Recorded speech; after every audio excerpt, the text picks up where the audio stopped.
கொடுக்கிற உறுதிமொழிகள்லாம் கொடுக்கிற இதெல்லாம் ஓகே தான். ஆனா ஸ்டாலின் சார் செய்ய முடியாதத நீ எப்படி செய்வ அப்படின்னு உங்களுக்கு ஒரு கேள்வி ஒண்ணு வரும்.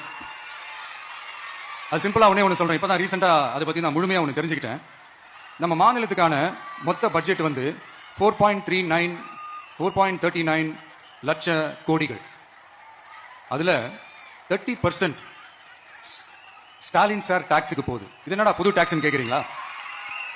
ஆமா, இந்த பட்ஜெட்ல இருந்து ஒதுக்குற நிதியில 20% ஸ்டாலின் சாருக்கு போகுது.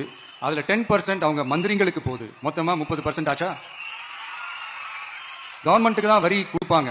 ஆனா கவர்மெண்டே ஒருத்தவங்களுக்கு வரி கொடுக்குதுன்னா அதுக்கு பேர் ஸ்டாலின் சார் டாக்ஸ் தானே.